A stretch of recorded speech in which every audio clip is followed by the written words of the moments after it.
So again, I've got another podcast. It's probably about the 15th now. They've been absolutely flying, and the last couple have had, I think, over 100, 200 views at the minute. I think the one with Jack Vallis is just close to 400 views. He was an England schoolboy.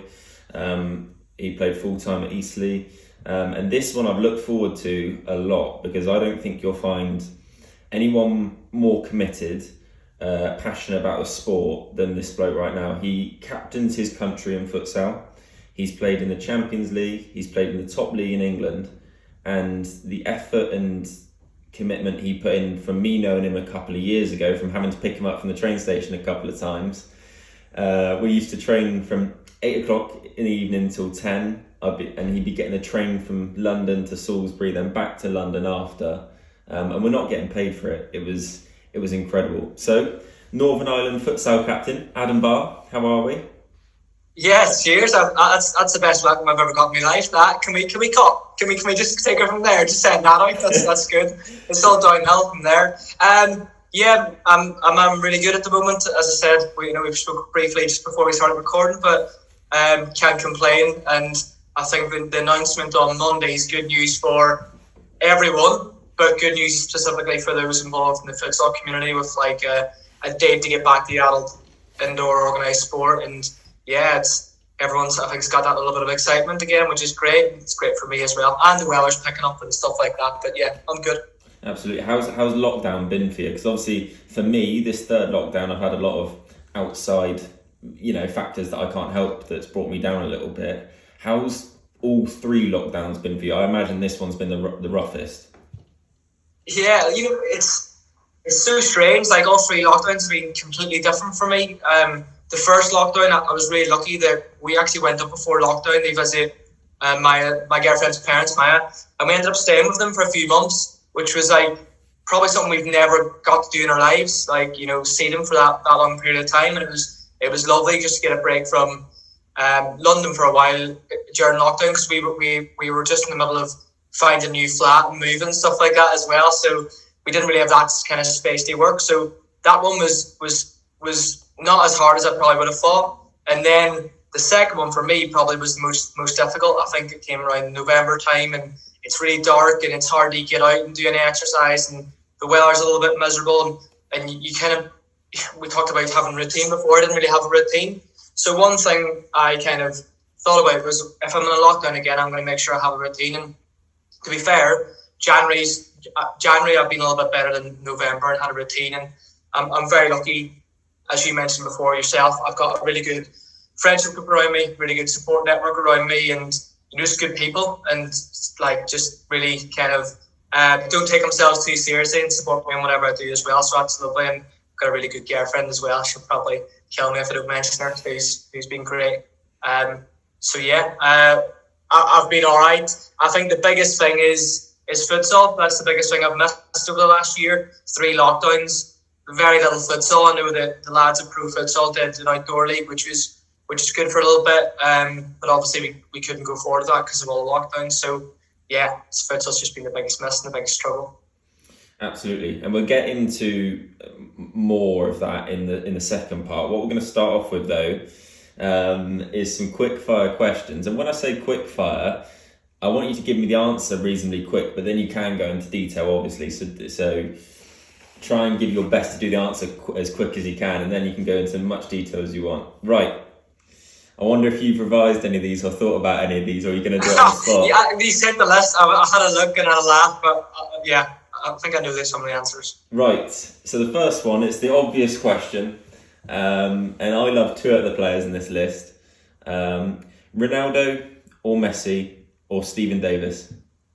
Yeah, I thought the easiest way to do it is rank them. So Stephen Davis, Ronaldo, Messi, in that order, first, second and third.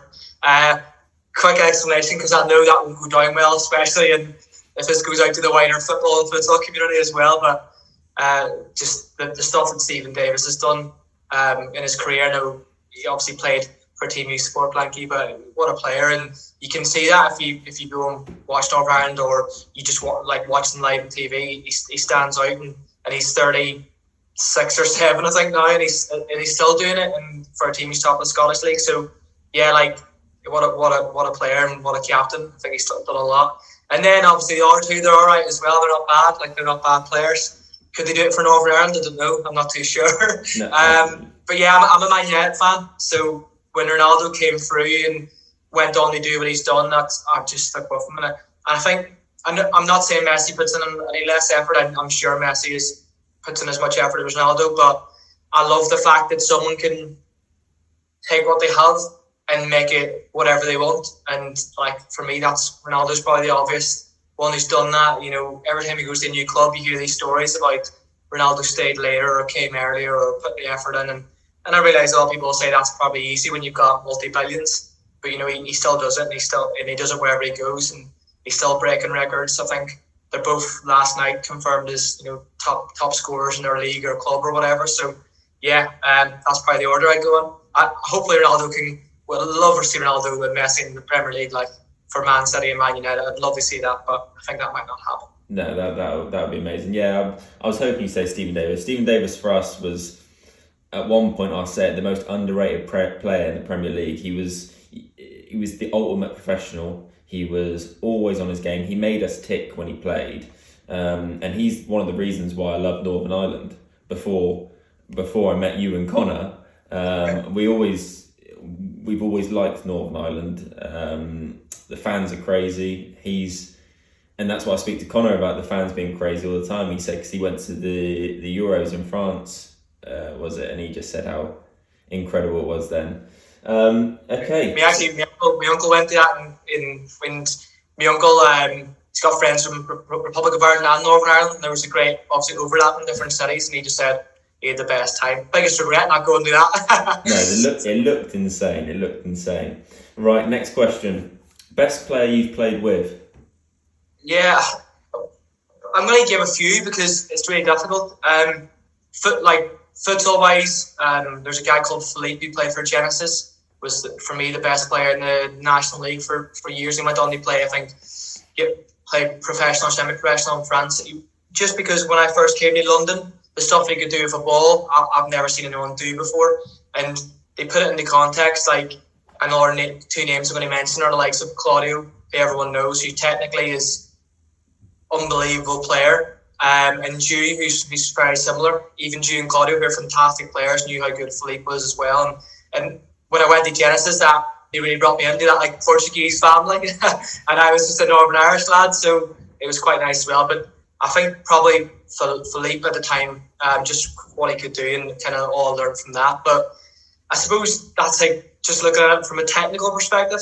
So just being like, well, for me, because that's what we talk about the best players. Obviously, stats all come into it, but you know, the likes of Connor Miller, Scott Gunn, people like that, like who consistently do it on every stage and also do it in training sessions and do it outside of training sessions. For me, that encompasses like some of the best players. And every time I play with the likes of those lads, I learn a lot as well. And they always want to learn a lot. So that's kind of what I look for in a best player as well. And I'm sure I've left hundreds of people off that list who are fantastic futsal players. I've been very lucky to play with a few. And, you know, even football-wise as well, I was lucky to play in university, in a former university, with a few people who have gone on to play professional games and stuff like that. But I'll stick to futsal. Stick to that. Yeah, that's fine. I see you didn't mention my name there. That's absolutely fine. I'll remember that. It's just been jotted down. We'll edit it in, thank you. I'll always remember that cracker you scored when we were backs against the wall in Southend, wasn't it? Like what a goal that was. That was the weirdest goal I've ever scored. It came out of nowhere. I'd literally just come on the court. But so good. It was absolute scenes. Like yeah, we're up against it. It was a great season. But yeah, I always remember. I remember 2 or 3 goals, and that's one that always stands out for me. It's great. I think it was the reaction afterwards. The best player you've played against. I remember Connor said an international player you played against was incredible. I wonder if your answer will be the same. Yeah, the guy's called Obata. I actually messaged the group this morning to see, be like, is that his name? I can't remember his name now. I couldn't see his name. I couldn't even see his shirt number half the time. Like, what a player! Like, and Connor said all the anecdotes already about it. But you know, one of the funniest one is I've researched. If I'm playing against someone, I try and look at how they play and stuff like that. And it's obviously not an exact science. And we knew he was going to turn and chop and change. And he chopped like 5 or 6 times. My head was spinning, and I think he opened the scoring. And then the second half started, and I went out and half time made a big team talk about everything. And I was saying to myself, right, I know he's going to chop. I just know he's going to do it as soon as because he's done it every so for 40 minutes he was on for about 20 minutes he was on for about 18 of those. He chopped every single time. So literally in the second half, comes out, he's not body position. So I stop thinking he's just going to chop here, and then he just lets it sail off his foot and straight to the top corner. And I just went, for fuck's sake, never getting near him. So I think I only recovered from nightmares from him like 6 months afterwards. But yeah, fantastic player, and they had 2 fantastic players really. But he was someone I just couldn't. I don't know if I know that England have played against him, Wales have played against him. I don't know how the Welsh and English players felt, but he's a great player who just had a fantastic day as well, which always helps. So we were just chasing shadows for a little bit. That's a good answer. I mean, I know Connor said something similar. It's an interesting one, because obviously I've done this with a lot of footballers, but with futsal it's a little bit different. So I've changed it. The best court or arena you've played at? Yeah, that's a good question. You know what? I actually we'll come on to stuff with the FA probably a bit later, I'd imagine. But I love St George's Park, and I really enjoy going up there as someone who obviously seen it on news when it was getting built up, and knowing there was going to be a futsal court in there. And you know, I've been there before as like assistant coach for Northumbria University for the women's, and I've been there, played a few times, and yeah, I really like that court. But probably one of my 2 of my favourites definitely is Lithuania and Moldova,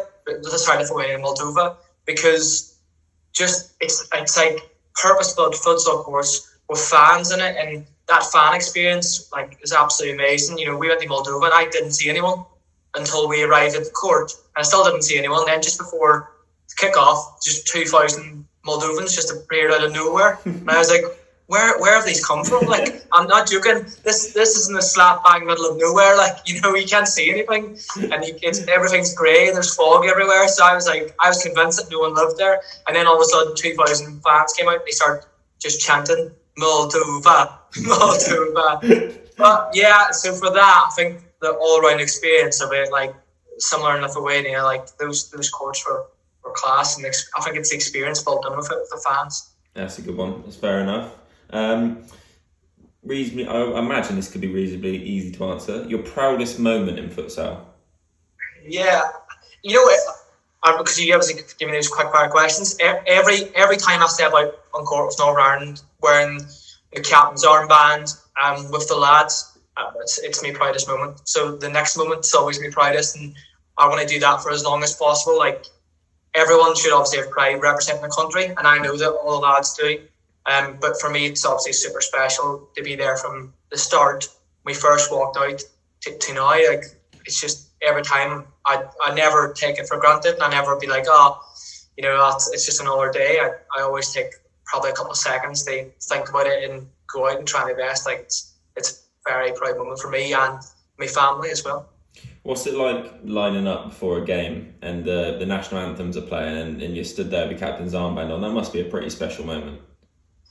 Yeah, I think probably at the start it was a little bit overwhelming. Like, you know, people always talk about wherever you go in life, if you get a new job or you get your dream job, or you step up the ladder with something, whether it be in football or whatever it is, people always get that imposter syndrome, or it's like you always see the Premier League first year in the Premier League syndrome, where you're a bit overawed by everything.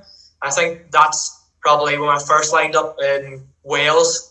I was just like, wow, I can't believe this is happening. And now it's completely different feeling. Now it's just like really, really happy and comfortable with it, and just again take pride in being there. And just I always look down the line, like Matt or Phil is always next to me as goalkeepers, obviously, and I just always look down the line, and yeah, it's just a really nice experience seeing how much pride those lads take in it as well. And if you look over to the bench, all the coaching staff and right through to the physios, S&C, everything, like they all love it as well. And it's one of like the greatest feelings probably. So for me, when I've always watched your games with Northern Ireland because you and Connor put up a stream or for the home nations, wherever it is. Out of all, I know England are quite close to the team, but out of all the teams, and when I watch you, whether it's home or away in different countries, you always seem the closest as a team, as not just as players but as coaching staff as well. Is that something you're proud of, you work on to be close? Because it obviously helps. So at Salisbury, the way we got results was because we were close as a side and we all liked each other. Is that something you've worked on with Northern Ireland, or has it just come naturally? Yeah, it's probably a little bit of both, to be honest. Thank like I know it's such a close knit, as in like small country, and whenever you're in a team, everyone just works so hard for each other, and I suppose we're really aware that we're nowhere near the best team in the home nations, for example. So we know that every time we get on court, we have to prove that we deserve to be there and work as hard as anyone in there. And probably the last thing we always say is, hard work. That's before we go out. You can go through all the tactics, you can go through everything you want to do, but we always end with hard work, and that's how we get there. And that kind of hard work, or almost like kind of mixture of working class, probably aids in the also getting along, because we know that there's no one better than anyone else in there. The newest members are just as appreciated as the older members, and we try and create a little bit of a family within that, and we give roles out to different people as well. Like there's so many leaders in that group, not just the person who wears the captain's armband. There's so many different leaders, and I'll give an example of like the likes of Craig and Geordie, who are probably two of the youngest players in the squad. We had an idea a while ago about basically it's don't be late and always celebrate, it's our motto. So we don't never be late, or else we have to roll a dice. You've probably seen it in like stuff like the British Lions. And then we obviously pick random celebrations out the night before, and we don't take ourselves too seriously in those moments, but we take it seriously on the court, and we have to do it. And it's a way to bring us all close together. So no matter if you're a Conor Miller, who's top goal scorer in Northern Ireland and probably going to score more than me, like you see him score and then he's doing this stupid celebration, and everyone's like, I think it keeps us all really level-headed about it. And yeah, like people like Craig and Geordie, like every weekend we're away, every time we're away, they take the lead in doing stuff like that. So I think it's about empowering people to be leaders and creating that really cute like family feel amongst it as well. And that goes to the coaching staff. Like if anyone's late for a team meeting or late for dinner, there's a huge roar and celebration because they know they're going to roll the dice later on. So no one's safe. You can even ask the gaffer, Johnny, or even Garth about that as well. So is that something you like then, that workman-like ethic or that underdog mentality when you play games? Does that get you even more pumped up because you know you're going to be up against it? You know you have to be at the top of your game every time. Do you enjoy that sort of underdog thing? Because again, we sort of had that at Salisbury United, didn't we?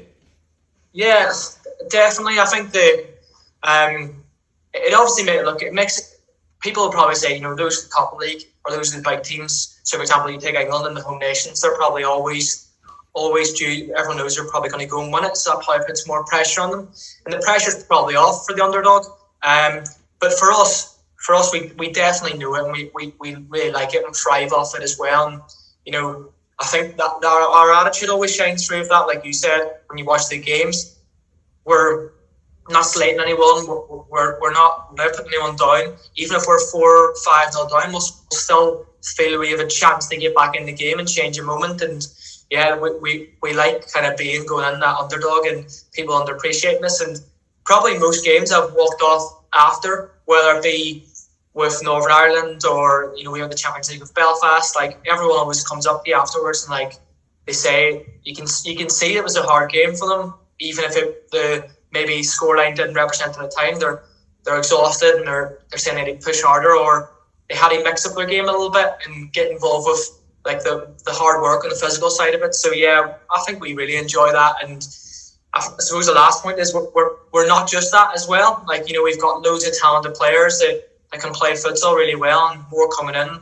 We've got lots of people like who play in the NFS, like Danny and CK and stuff like that. Those who won Scottish leagues and Champions Leagues, played in Champions Leagues as well, like Chris Donnelly, Conor Glenholmes and stuff. So there's an array of futsal players there as well that don't mind being the underdog and doing the hard work. No, that's fair enough. Right, let me get back to the questions then, because I added in a couple of questions then as we were thinking. I thought they were important.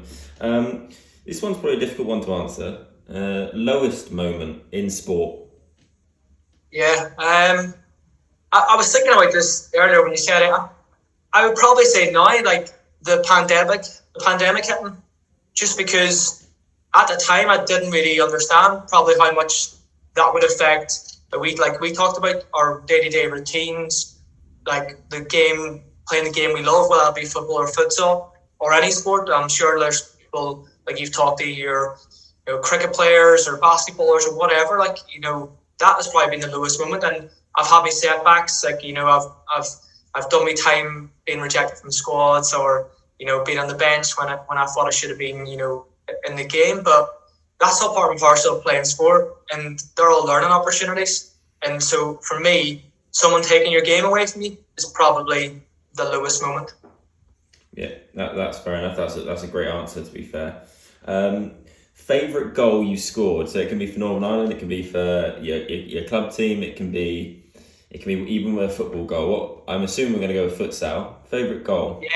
Yeah, well, stick with futsal. Like, to be fair, I have played football nearly all my life because my dad's a football coach. Still coaches back home in Northern Ireland. Actually, coaches over in the border and Republic of Ireland as well now. I've been lucky enough to score a few fluky ones that might look good on camera. But I'll stick with futsal just for what it meant for us. We played Malta and we won 2-1. And yeah, I managed to get one of the 2 goals, and I basically, I'll try and fish out the video, but I basically mishit the first one, did like a swivel, then managed to connect with the second one that went straight in the top corner from just outside the D. So that's my favourite because it obviously gave us the win, and it was again another important win for us. They kind of put Northern Ireland on the map futsal wise. Spot on, great answer. It doesn't always have to be the nicest looking goal, does it? It's the goal that means the most, and it's similar. When I asked Joe Tessam, who used to play for Southampton, it wasn't exactly the nicest goal he scored, but it meant the most to him.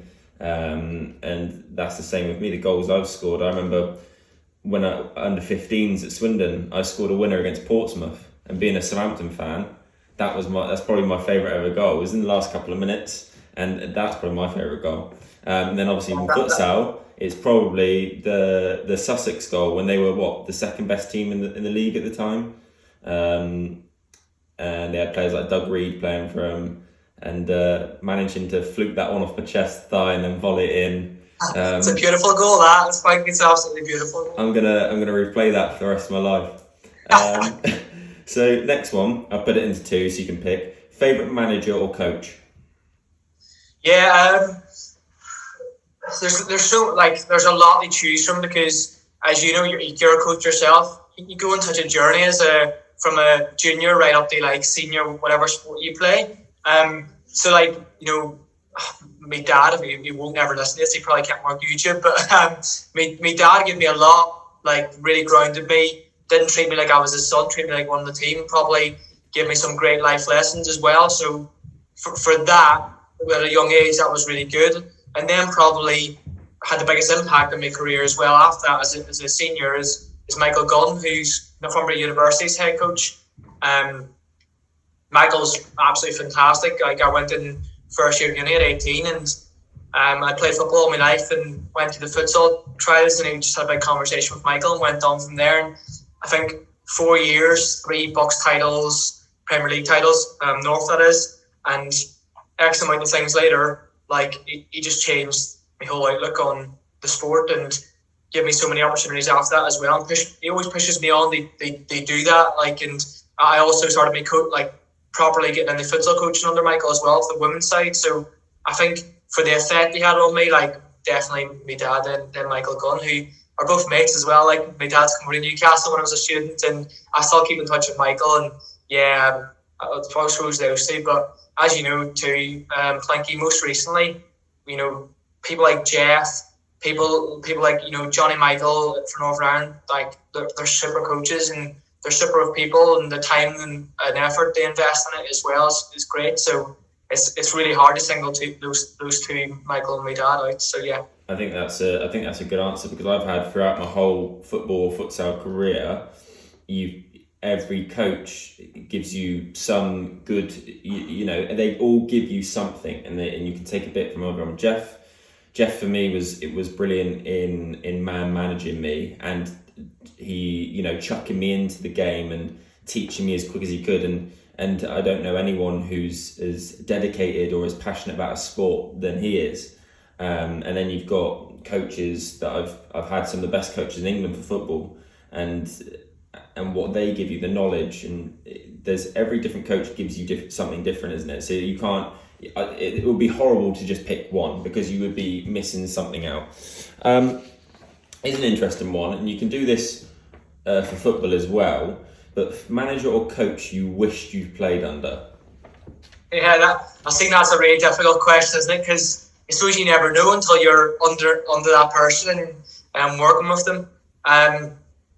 Ideally, one of the top Spanish league coaches, I would say, but probably from those I know, like kind of personally, probably when we played up north for Northumbria, we always played against York. They were like our team in the same league as us. In junior, obviously, you probably know junior did loads for futsal in the north, and still does loads of York as well. And I know that everyone up in York loves junior. So I guess just because of me knowing a coach outside that well enough, probably someone like junior, just because I think I might have learned again a bit more. But like there's a range of coaches, like, you know, from everyone who's done Scottish, Welsh, English international coaching. Those players who are coming through and coaching now, like, you could choose any one of them and they would add to your game. Like you say, it's just about those coaches who can affect you at different times in your life. So I'll probably say junior to give you one answer. That's good. Yeah, that's a good answer. Obviously, we know Junior from the Super League, and he was very similar to Jeff in a way. How much they did with the fans. I mean, I played up there in front of hundreds of fans against York in the FA Cup and the league, and then obviously Salisbury United hold the record attendance for their fan base as well. So there were two really good clubs, Salisbury and York at the time. And then obviously you had Cambridge. And it is good for futsal to have that recognition and fan base, and that you need someone like a Junior or a Jeff to push that and promote it. Last one, other quick fire questions. Any regrets? Never. It's something that I suppose if you listen to like the high performance podcasts, and a couple of my mates chat about this as well, it's really interesting hearing their points of view on everything and what they regret and what they would have changed. But for me, it's always a chance to learn, and you know, you can reflect. Like, it's different when you reflect differently back at games and be like, oh, that's how I can change to improve. But never any regrets, mate. I think you can dwell on stuff for too long, especially like for me. And yeah, you just have to learn from it and develop, and that goes with everything, not just futsal. That goes in life, and that goes with coaching, that goes with friends, family, whatever. Like, I'm absolutely not perfect. I've definitely made a ton of mistakes along the way, and will continue to do so. But as long as I learn from that, I don't like having regrets. No, that's spot on. I didn't think you would. You know, you didn't strike me as a person to have any regrets. Okay, so we're going to move on now. We're going to go a bit more deeper into each one, and we're going to sort of talk through your career and, you know, Northern Ireland, the Champions League, FC Salisbury. But what we're going to start off with is what got you started into futsal? Yeah, it was really, really weird actually. My sister, Rachel, who now works for England Netball, actually, she went to Northumbria University before me. So I was obviously, I'm from Derry, so it's a little small city in Northern Ireland. But I just decided I was going to go to Northumbria as well and kind of follow Rachel. And when I was going over, Rachel was like, "You have to try futsal." And she didn't play any of that sport, but she was in that kind of circles and knew about Michael as a coach, and knew some of the girls who played futsal and some of the boys who played futsal as well. And she's like, "I think you'd be really suited to it," which is really weird because my sister does not have a working knowledge of the game, but she's seen me play football a few times and was like, "I think you'd like it." So she'll probably take the credit for it. And I went along to a trial, I think it was a Sunday morning after Freshers Week, and everyone who probably knows all about Freshers Week, I was a bit worse for wear. I went and played, and honestly just like really enjoyed it. And then all of a sudden I was involved with, I think the captain at the time was like, there's two, like Jamie and Sammy was Spanish, and he knew all about the game, and I just learned loads. And Michael was always learning giving as much information to the players as possible. And throughout that time, I played in Bucks and played in like the old National League back then, like really old. Like we played against teams like who are still existing today. We played against teams like Derby. We played against teams like Solihull and stuff. And those, like for example, Solihull's near Birmingham, I think. Like that journey from Newcastle on a Sunday is 6 hours, especially, this is like 10 years ago now, 11, 12 years ago maybe.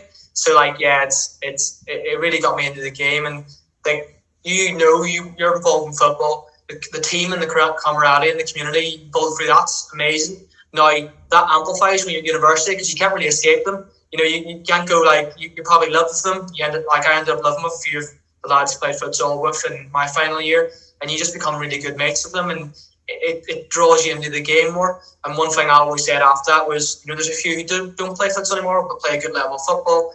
I just fell in love with the game, wanted to do that, and yeah, throughout that then I went along. I wanted to continue coaching because I was studying sports science at the time. So Michael asked me to get involved with the women's futsal team as well, and I've loved that experience. Like, so many super players there, and I learned loads about just how to be a better coach, and still learning loads about that. And yeah, it was just really got me into futsal, and it got me the bug. And ever since then, I've been probably getting progressively more and more crazy about futsal every year. It's not like it's plateaued out. I'm just like, yeah, really, really loved it. So give me a brief overview then on your first few clubs when you played futsal.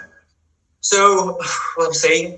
So Northumbria University was obviously the kind of first club, and then Northumbria University as well in the National League. I played a bit for Durham, and then I went off to America. I was away to America for a year. I worked in America in Boston for a year and played. There was like staff football and futsal out there as well, and we coached it as well. So just did a bit like that. Came back and went to London.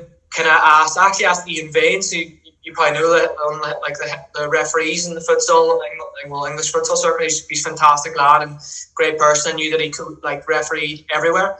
And I asked him when I moved to London, name me a club who trains twice a week and takes their futsal seriously, and also a different range of questions, because I wanted to know more about the clubs. Now I know there's loads of clubs like that, and that's not any. I didn't just choose for those reasons. And I seen Genesis and chose them because they were in like East London, where near I worked, and they trained out of between University of East London and sometimes the Copper Box as well. And yeah, I went to Genesis and did I think 2.5, 3 years there with super players, like really, really, really great time, and people like Trev and like I said, Claudio, Dew, Nello, like unbelievable people and really welcoming. I'm sure they didn't have a clue what I was saying for the first 2 years, but yeah, they probably still don't now. And yeah, that was a really good time. And it was only near the end of that when I think there was a stage where the Portuguese players didn't play because of different reasons. I think maybe going back home or whatever reasons, and that we really struggled in the league for the first year. And after that, Jeff, obviously Northern Ireland was taking off more and more. Connor played down in Salisbury, and I wanted to play with people who played with Northern Ireland because I wanted to develop that relationship outside of what we do for Northern Ireland. So Jeff got me here, and they took me down to Salisbury then for a year and a bit. Really enjoyed that, loved that. Like you said, loved meeting like players like yourself, Jordan, all great people, and just work in that environment. And again, being that kind of underdog was good and really enjoyable.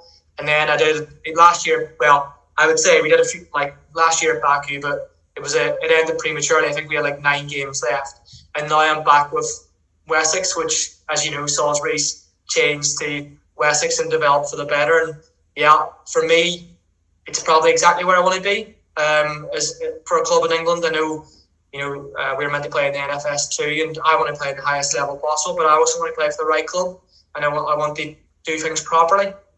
And again, I'm sure there's loads of clubs who do things really well. Like one of the examples is the lads at Pro Futsal at the moment. They're doing above and beyond, on the social media, organising leagues, and that's fantastic to see. And I'm sure there's loads more examples. I've seen stuff like Bedford doing great stuff and everything, and Red and Royals. But yeah, I think Wessex ticks all the boxes for now. So that's kind of the journey, if you will. Yeah, that's spot on. And I think yeah, I agree. Wessex, the way you'll be looked after, and the the appreciation of the players you'll play with, and the coaching and the whole setup that Jeff's created there is spot on. So I do think that's probably a good move for you. When did you realise that you might be able to make something out of futsal? When did you have that feeling where you went, actually, I could be half decent at this game? Yeah, it's actually a really strange story, but we had in Northumbria. It was maybe our second year at uni, and my birthday's on February the 14th, and then one of the lads he plays for Scotland actually internationally, James Gunn. His birthday's on the 18th of February, and we're really good mates. And we played in the same futsal team, obviously, but we were playing a game. I can't remember the timeline. So his birthday's on the 14th, mine's on the 18th. We're second year university students. We had won the National League, like the Division 2, the old Division 2 back then, because that's where we entered. And we had one round robin of games left. So back in the olden days, Frankie, we used to play like 2 or 3 games in a day rather than one. But we literally, all we had to do was show up, like stand on the court, and we won the game. So the lads decided that it would be a good idea to go out the night before. And there's a club called Digital in Newcastle. So if you haven't, I don't even know if it exists anymore, but if you've been in Newcastle, you know exactly what I'm talking about. And if you haven't, well worth a visit. What a city. But we went out. We obviously got, as young lads do, on the lash, and the next day we travelled down, and we actually travelled down in 3 7-seater cars, because back then the university would either hire a bus or do 7-seater cars if people wanted to drive. So we just did that. Myself, Gunny, I think there's like some Ali, Con, Sammy, basically all my mates, and great futsal players got in this car. And Michael didn't, like the coach, opened the door when we were down in Solihull then, or I think it was actually down in Derby. He opened the door and he was like, "You stink." Like, he's absolutely rake. Obviously, he'd been out. It's not the fact that we were out late, like out and drank, but like late, not prepared. Our warm up was terrible that day. And Michael's, we've obviously won the league that day. I think the first game we lost, which is the first game in the league that season we had lost. And then after that we won the next 2. But Michael's got a photo, he said, somewhere of like all of us standing, because you did the lineup, and you get the pictures taken and all, and we're all like kind of keeled over, like you can struggle to even focus. And he's absolutely went mad afterwards. And then we got back up to Newcastle, and he just had a conversation with me outside the car and said, like, "Listen, if you don't want to take it seriously, that's completely up to you. It's your decision. But I think there's a few players," and he meant the likes of myself, James, and people like Scott and all that came after us, could have a lot of potential to go as far as you want with this, like international teams, like top level in England, even abroad if you wanted. I really think he can do that. But you're not going to do that if you do anything like this. And it was a once off. We've never done that all year, but I think he was talking about standards. Like, if you do it once, what's the standards you set? So it really hit home, and it was like, how far do you want to take it? What do you want to do? And at that stage, obviously, we just won that division, and I was like, well, I want to go as far as I can go until I can't go any further. And I realised there's better players than me. There's better technical players than me. There's better players with knowledge of the game than me. I understand that. So I had to make a decision. Is there going to be anyone who works harder than me, wants it more than me? And that's what I tried to start thinking about. And yeah, I think the year after we brought in I think it was a 72-hour ban, and that of like any 72 hours before a game couldn't drink. And then I extended to a week ban, and then all of a sudden it was like a 2-week. This is like natural progression of players choosing themselves, not through me or anyone implementing it. That's kind of what we had. And I spoke to some of the university students afterwards, like after I graduated, we played in the team, and yeah, it still existed. Like after I was gone, and that sort of thing alluded to how far I could go. And fast forward the Northern Ireland trials, and I went there and I spoke to the gaffer, and they were super keen to have me involved. And I think that kind of attitude and what I learned there probably put me in good stead to be captain as well. I know Conor Miller said he's probably the only one who knew the rules. Maybe that did as well, but yeah, just that sort of attitude towards it. That's spot on. I mean, I think we've had this chat before when I did the blog. What was it, a year ago maybe? And you said about your commitment and dedication, and in a way, if I could give anything to the kids I coach, is what you just said there. You know, I'm lucky enough to coach a lot of kids who are in and around academies. My nephew, a lad down in Wimborne who signed for Portsmouth, 2 Bournemouth lads I coach who just signed pro scholars the other night, and you have to be that committed, don't you? Because like you said, there are players who are probably technically better than you. There are players who know more than you, but do they want it as much as you? Do they want to play football more than they want to go out and party? Do they want to play football more than they want to go and drink? Whatever it is, and you have to be at that level. It's as simple as. Otherwise, 99.99% of the time, you are not going to make it to where you should be, or anywhere near. So I think that's absolutely spot on. So then, what comes next for me, and I think this is probably will be a nice thing to talk about, is how did the Northern Ireland thing come about? Because you said you were there from the start. Was it a call up, or were you there from literally the start?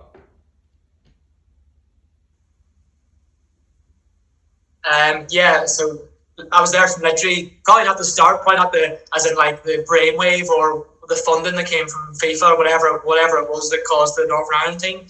But I was just back in England. I was playing for Genesis, and I seen, I can't remember who said it to me. I think it might have been Michael. Said there's Northern Ireland trials happening back in Northern Ireland, and actually it was just before Genesis, before I even moved back to England, because I moved back from America to home for like a few months to get myself set up and get a job, organised, everything like that, and see my family, which I've probably not done in 5 years properly. So I was playing football for my dad's team, actually, in the Republic of Ireland, and I think they had a big game coming up. I can't remember what it was, maybe a quarter final or semi final or something.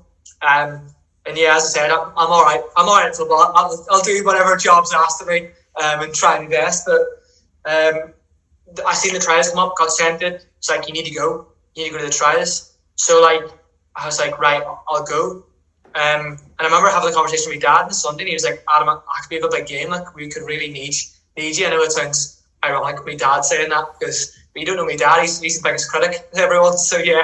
But he was like, look, we need you. And I said, look, apologies, like, I need to go and pursue this, because this is my passion. That's probably, there's a few times where I was at a crossroads and I really had to choose, and that was one of them. And I went down to the trials, and Johnny Michaels was there, the gaffer, and he'll probably say this, like, there was a complete mixed bag there. There's people wearing running shoes, there's people wearing like tennis shoes, there was like 2 lads wearing futsal shoes. I was like, what is going on here? And Johnny just said, listen, we're gonna get more people involved. And he spoke to me basically right away and said, look, we'd love to have you involved with the setup from the get-go. So we did, and we had training camp weekends, we got more people involved, and then we had like, he's like, the Home Nations is coming up. And I was like, right, we are miles off the pace here. Like we're going to, I knew going into it, it's going to be such an uphill battle. Like, so for example, I think there was only a few futsal players in the team at the time. And like, with me and Chris Donnelly were one of them. And I hadn't even met Chris Donnelly until we arrived in Wales. Like, I arrived from London, so I got the train. Chris got I think he flew or got the train down as well to Cardiff from Edinburgh. And he was sitting in the hotel lobby. And I sat down in the hotel lobby as well, and he said, are you Adam?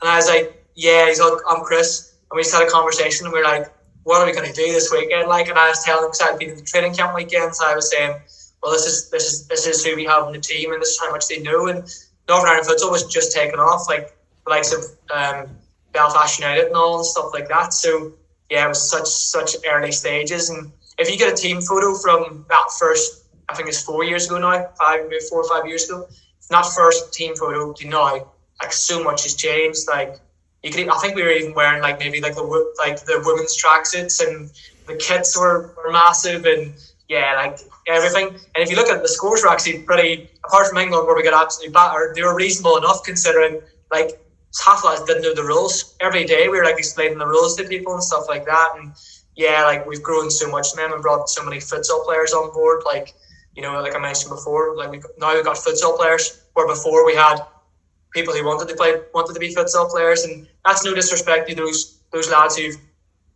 come in and out. They're fantastic people, and some of them I still keep in touch with now. And and some of them might even work their way back into the squad in the future, definitely, because they enjoyed the game. But yeah, we've just come on so far, like from that home nations to the last home nations, for example, right up the European, like the qualifiers and whatever's next. Like, and so is the professionalism and everything. We've just dragged it along. Like, we're such a young team in the grand scheme of things, as in like young as in we've only played futsal together for X amount of years. But what we've done in that time has been phenomenal. Yeah, that's spot on. I think that's very similar to Salisbury United, isn't it? Where we had a few players that you'd say are footballers playing futsal, including myself. And I'm not afraid of saying it. I did get, Salisbury United was going way before I got there, and I got put into the top league in the country. And I can remember coming on against Birmingham for 4 minutes, and it just went like it was 10 seconds. There was players running everywhere. I remember I marked Dean Withers at one point, and he plays for England, and he's the first player I come up against on the pit court, and I'm like, what have I got myself into then? But then when you break it down, and you actually look at the game more and more and more, it's so detailed, it's so tactical, it's a different sport on its own. I guess it's like football, but it's not, and it is just incredible. And I do want to get back into it. I do. I miss it more than anything. I never thought I'd say that, but for me, futsal and Jeff and people like you made me a better footballer at 25, 24. And that's going through academy from 8 till 16, playing, under top coaches. Futsal made me a better football player, and I'd love to play it again. We're training I think training started back outdoors the 29th. So Planky, come on down, mate. We'd love to have you. And what you're saying there is really important for me, because I think sometimes you pitch this war, like this make-believe war, football v futsal or whatever. I know there's loads of people who see the benefits, but I really enjoy it. Like, don't get me wrong, it's frustrating sometimes when football players go straight into futsal. There's a learning curve, but the football players who come into futsal, like yourself, really good example, always asking questions, always like trying to figure out, well, when should I have been there? What should I have done? And learning really quickly. That's one of the joys of the game as well. You can come over and you gain stuff from it as well. Like you said, I've never watched you play football. I've seen some of the highlights all around, social media, and it's like you're obviously a good player, but the fact that it can still develop you and make you a better player is great. Like, for me, it's all good. It's a good thing if you got a player who wants to learn, no matter what sport it is. No, absolutely, and that's why I came to you a couple of times when you came and you gave your knowledge, and obviously at the time we had Luke Ballinger as well. It's safe to say you were slightly more approachable than Bally, but what Bally gave us as well was it was more with him. It was just follow him and follow his lead, whereas we could follow your lead, and you were a role model on and off the pitch, but you would then also pick up the phone to me, or you take time in messaging me and explaining stuff and telling me where I can improve, what I did good at. After every single game, I'd pester you. I still got the messages. When I look back on my phone, I still got messages of me pestering you. Where can I improve? Where can I go better? And that's the same with Stuart Cook and Liam Powerfman. When I played against them, the first thing I did after the game was message them. Where can I go better? What can I do? And both of them sent me long bits. I know that's probably meaning that I was very rubbish, but it wasn't. They were just saying, it's all about the fakes and the movement and all of that. And that's why futsal for me is so brilliant, because everyone, no matter who you are, was it Liam Balfourman playing pro out in Italy, we message quite a lot, and everyone's very, very close. And I think we'll get onto it, but what's happened to futsal in England and the national team is a disgrace. But we'll get onto that. So then. No, just on that too. I've only listened to bits of your Liam stuff, but it's just like such a good person, seems like it. And I'm like, I don't know Stuart Cook overly well, but I've obviously run in futsal circles and seen him on the court and played against him, and seems like a good person. Like people like that, and that's what the futsal community give you at times as well. Like you can approach them and ask them, and they want to improve players. What as a result can only improve them as well. And I'm sure, I don't know them again really well personally, but I'm sure they're doing the same thing. Like I still ask, how can I improve? Like I've just actually messaged our assistant coach from Northern Ireland doing a bit of review of game footage, and I've just asked him, well, can you basically pick it apart for me and see where I can go wrong and go right, and like that's super important, like being open to that, because that's brave, right, Planky? takes bravery to be like, first of all, it takes bravery to message someone like Liam or Cook, who've probably done most of it in the game in England, if not all, and just be like, lads, how can I improve? That's such a brave step, and they do that and receive it's great as well. No, absolutely. So, talking about Northern Ireland and obviously club career, you've played in the Euros qualifying. You've been in the qualifying for the Euros. You've played, or you're going to play in the qualifying for the World Cup, and you've played in the Champions League. When you say those things out loud, that you've done all that, is that not a bit surreal to you? Because when I was writing it down and talking to you, it seems a little bit surreal. How was it playing in those three massive competitions? The Champions League, you're going to be in the qualifiers for the World Cup and the qualifiers for the Euros. Like, how does that feel, having that on your CV? I'll start with Champions League first of all. Like, I actually should have been there twice. I booked holidays and didn't realise, like, Kieran Donaghy, who does a fantastic, like, played with us, famously got our first ever win from a Kieran Donaghy goal, or Lego as we call him. And he just texted me off the blue going, we need player. Basically, we want to bring some players who don't add stuff to the squad for the first trip. I was like, oh mate, I'm on holidays. It didn't align it. You don't think about it. So next year I made sure I left it blank just in case. And we went to Germany and we played against, I think it was the Albanian, Greek and German champions. And it's an unbelievable experience. The Champions League music for futsal is a little bit different, I think. And just lining up and seeing all the futsal Champions League signs. Like we played against the Germans backyard, and they had like, again, the fans were amazing. They had this big drum. I swear when they beat the drum, like the rotations got quicker and quicker, and you can't. How much you learn in that weekend, you could probably learn as much in 2 years. Do you know what I mean? Like, you learn so much. So it was such a good experience. And again, we went away with a squad who some of them knew the game, some of them didn't know the game, and it was great. And just we came really close to the last day to beating, I think it was maybe the Greek or Albanian champions, I can't remember, but we came really close. We lost 4-3 and we actually, looking back, we definitely should have got a result that day, 100%. And yeah, it's amazing. And yeah, I've played in both qualifiers as well. Like, we played out in Moldova and then we played again in Lithuania recently, like in two different groups. Like, it's incredible. You just learn so much, and you're playing against, like, don't get me wrong, like, it's a complete leveler. Like, for example, Hungary, people used to play for like Karat and stuff like that, these big teams. We've played against players who play in the Champions League, like, main rounds and stuff. You learn so much from these players, and international's a leveler, because no matter where, obviously, you can't choose what country they play for. Now, I realise there'll probably be people saying, well, a few Brazilians have chosen to play for Georgia, but you genuinely can't choose what country you want to play for. You've got your family there, you have to live there, and yeah, it's great being it's a complete level playing field. So it's great to get chances. The level playing field is in, you'll get chances to play against loads of different talented players, and it's been an amazing experience. But and they can't single it out. Just everyone's better than the last, and we get better as a result of that, and we improve. And yeah, it's incredible playing against like the likes of Hungary, the likes of Moldova, the likes of Lithuania. I'm looking forward to the next draw and seeing who we get. And I hope we get, not selfishly, I hope we get someone different, because I want to learn something different as well. Like, we played Finland, we were incredible. We got, actually, I think 2 or 3 weeks later, they drew Spain. That's the levels you're playing against, and yeah, we're looking forward to the next draw. One thing I would say is that I've got really good friends that live all over luckily they've moved, and they give good roles all over the world. I've got friends still in Solihull, I've got friends in Doha, whatever else, Canada, stuff like that, and they're real levelers. So, like, yeah, of course you're super proud, but then you get a message from them going, just seeing you being nutmegged on live stream, you're shit, mate.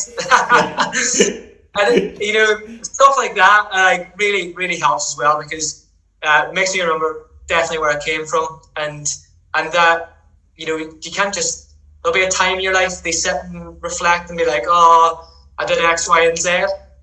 But for me now, it's just about powering on and when's the next one? What can we do next? So next for me is when we bump into each other for the first time, is when you joined FC Salisbury. How was that for you? Because obviously we're in the Super League at the time. How was that for you? Yeah, well, first of all, like, I was with Genesis and Jeff phoned me and Connor phoned me and had a few conversations. Like, it wasn't just like, right, I'm off to Salisbury now. Like, we had really good conversations and asked loads of questions, because again, I want to know. I don't want to just join a club because they're doing one thing. I wanted to know about the community. I wanted to know about what players they had. I wanted to know how many days a week they train, what they do outside of training, what was their ambitions as a club and stuff like that. And for me, they're really important questions, because then I get an idea of the culture and the community, which are important aspects to me. And one thing I will say is, when I approached Genesis, I phoned Nello, phoned Trev, had a big conversation with them both.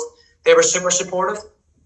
They obviously wanted me to stick around, and they said whenever I want, I'm always welcome back, and that's something I really appreciated. And they're such a great club as well. Like that shows the way they handle stuff like that.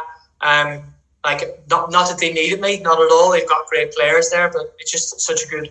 Sorry, 2 seconds. I'm gonna get another call for it. It's just such a big thing, obviously. But I suppose when I went to Salisbury, I kind of, you ask all these questions, but you have no idea where it's going to go, or what it's going to be like. You know, you've got a picture in your head, but you don't know. And the first thing that struck me was, obviously, I came just after you broke the record for the attendance, so I knew you did more outside of the community to engage people, which is fantastic. Really big thing for me, and just how welcoming it was. I went down there, super welcoming. All the players, like, kind of knew they was coming down already. Like, really happy to have me along. And first, like, we played friendlies. Like, there was Northern Irish flags up in the stands. There was mascots, everything like that. It was completely fantastic. And just we worked hard. We trained on a Wednesday night, as you know, from 8 to 10. Like, meeting the likes of yourself, Jordan Matthews, who's going to be a super futsal player as well. You know, Sean Bryant, Charlie, like, Welsh internationals. Like, you know, for a small team, it produced and did a lot.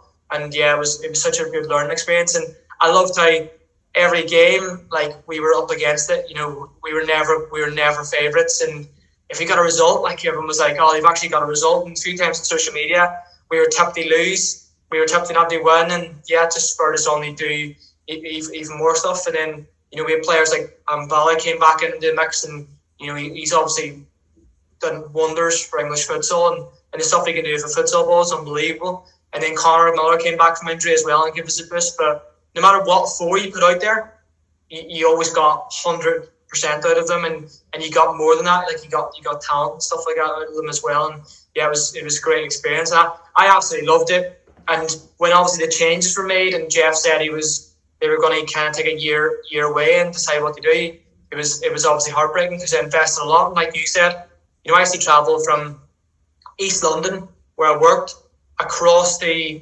Salisbury, which is like a 2-hour trip, 2 hour and a half from East London, then 1 hour and a bit maybe back to me flat in Clapham Junction. But, like, it was worth it. I wouldn't change it for the world. I like that stuff. And yeah, if anything, I just got through a few more books and a few more Netflix series. But, you know, it was a great experience. And some of my fondest memories come from those, like the Salisbury v Southend, or we travelled to Newcastle. We only had 6 players in our squad, and we got a win. Like, you know, stuff like that you can never forget. And as you know, Planky, like, you want to do stuff for Jeff. Like, you want to go above and beyond for him, because that's the kind of person he is. And the other people involved in the club, like outside that, like Eggy and stuff like that, you want to make them proud, and those kids coming along to watch the games, you want to make sure you get a win for them. So yeah, it was always good doing that. And I always remember whenever we got a win, Jeff's reaction when he comes in the change room.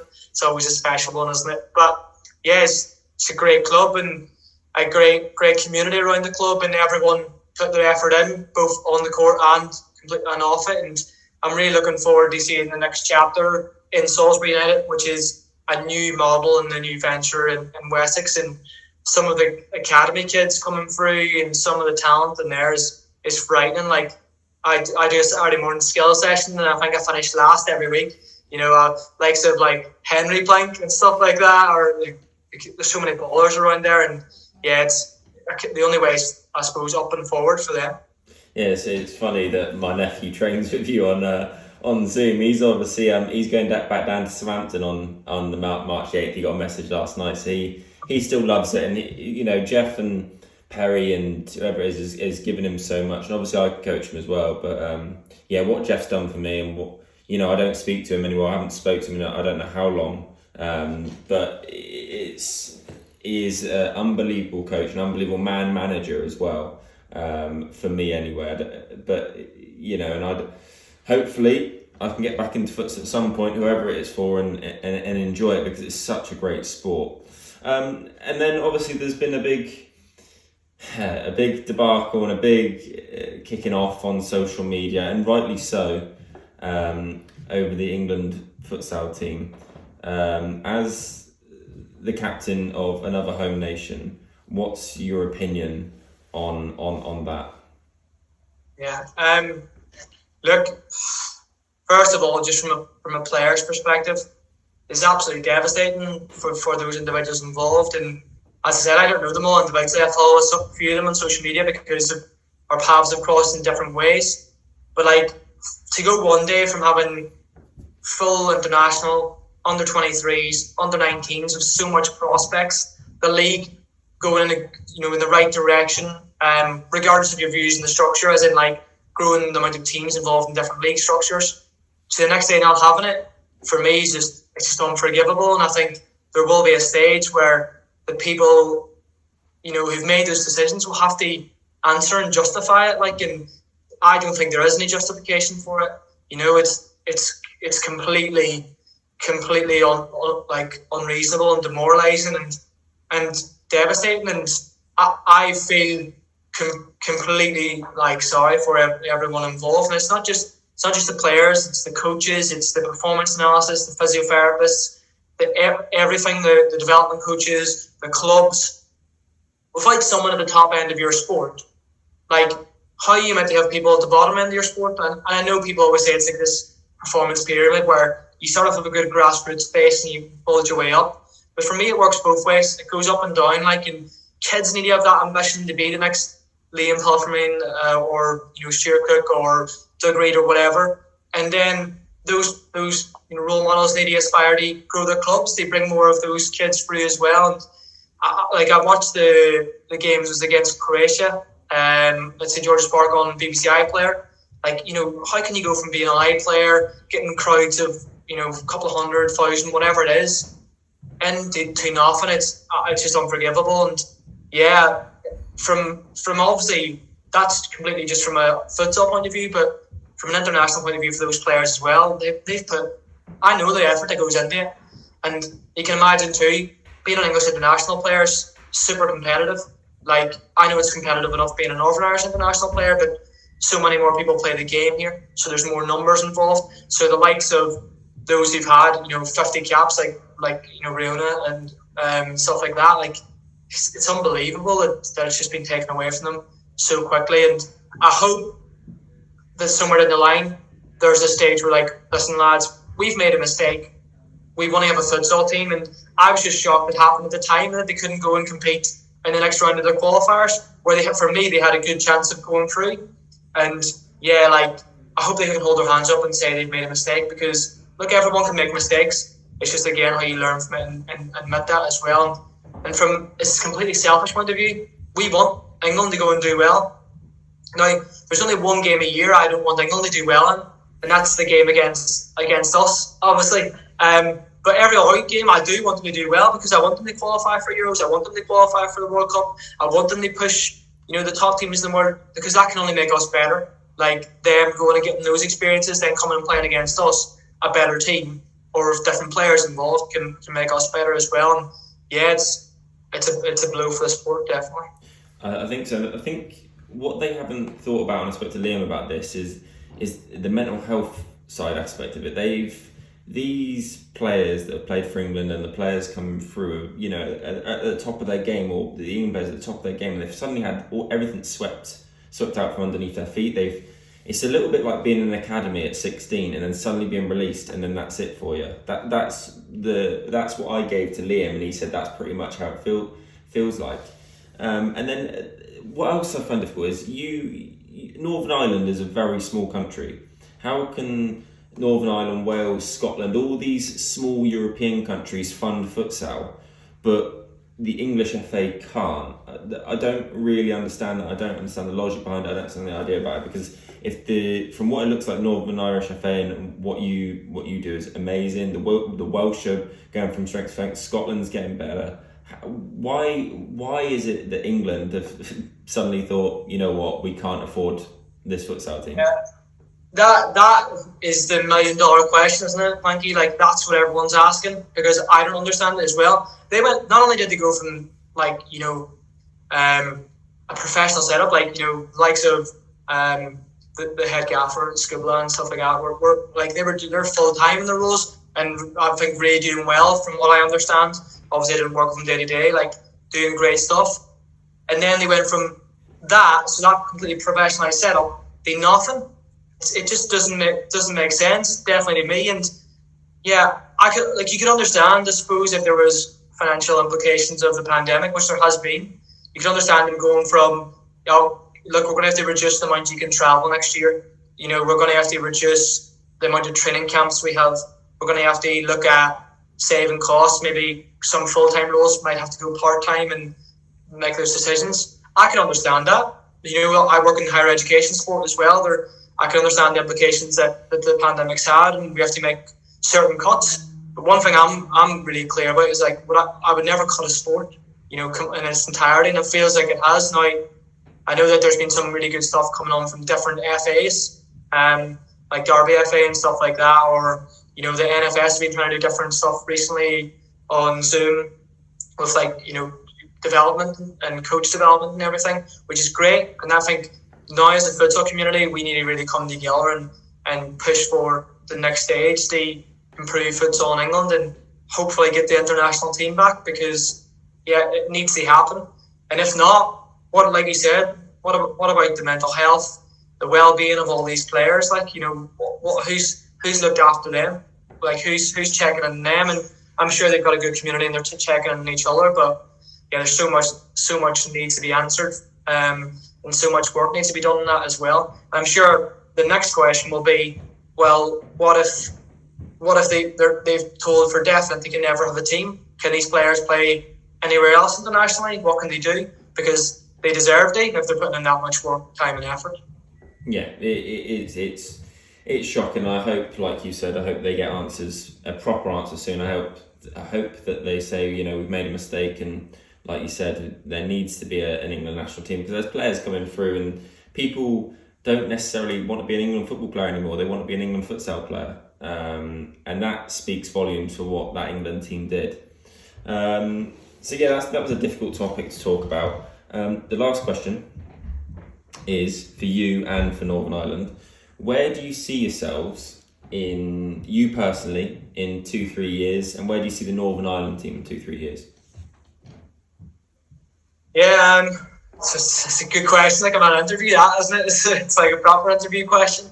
For me, look, I think the first thing is, you know, you obviously want to make plans and have goals and set them out for the future. I definitely want to do that, and you know, I think we have that with Northern Ireland as well. But for right now, we just need to get back. Everyone just needs to get back playing, back into coaching, back into playing as much as they can. And I suppose our ambitions as Northern Ireland is we want to go as far as we can. You know, ideally, before obviously stuff of England, we wanted to win at home nations. Like, I realise that sounds ridiculous, because, you know, there's Scotland, Wales, and England. They're really good teams. You know, and England's won it, and Wales have won it. But we were like, well, why not? You know, we seem to have a really good weekend. Maybe some people don't have that good a weekend, and we can go on and do that. We wanted to, you know, come second or first in home nations in the next 2 or 3 years. We wanted to, you know, get through a qualifying round of some sort. Now, as you know, you don't necessarily have to finish first to qualify. Sometimes, like, I think Wales just missed out recently by a yellow card to qualify for the next round of the Euros. So that's where we're going to go. We want to get through a group stage. We want to get our first win at a group stage. We want to get our first result at a group stage. We want to, you know, keep scoring more goals than we scored, conceding less. These are all things that sound really simple, but they're actual goals we have every time. And every time we go into a group stage, we have what we did in the last group stage, how many goals we scored, how many we conceded, like games played, stuff like that. We want to better us, so we'll keep beating ourselves as well, regardless of who we're in front of. And yeah, that's what we want to do. And play against different teams. And ideally, the dream is go and play against Portugal or someone like that, and probably get beat, but learn loads from it and keep developing. But for Northern Ireland too, it's the drag all the players along in the journey. Like so many of them now have invested in that we do weekly strength and conditioning, sprints, whatever else. They put in hard work in, and they want to learn, they want to develop. And I think we've got a pretty young squad for an international team. The average age of, I think, in the last Euros or World Cup was 36 or 35. Because futsal you can play a bit until you're older. Our average age would be the 20s, 24, 25. So the only way for us is up, I suppose, and that's what we only do. But it'll be interesting, and I'm excited, and I know all the players are super excited as well. So watch this space by getting back. Personally, I want to do as much as I can. I've had ambitions, and about going away and maybe playing a bit for a year or two if I could. Never say never, obviously, of that, but obviously the pandemics has influenced lots of different things. But I just want to play as high as I can wherever I am. So the focus now is Wessex and trying to get, if I don't know how the tiers are going to work, obviously, when everyone comes back, but if we're not in the NFS 1, getting there as soon as possible and trying to challenge for a top 4 space and keep on keeping on, as they say. Exactly. Well, look, I appreciate this so much. I think I really, really enjoyed this. I was looking forward to talking to you because, one, you talk really well, which is a good one. Apart from the accent, obviously. But we'll get subtitles up. We can get subtitles, no worries. But about the sport, you're so knowledgeable, and like I said, you're the most committed, passionate person about the sport I've met, other than really Jeff, probably. Like the effort and you put in when I was playing for Salisbury with you to get down to train, to get to matches, when you're not getting paid is spot on, and that's why I hope for you and for Northern Ireland all the best. I hope it goes really well. When's your next game to Northern Ireland, or do you not know yet?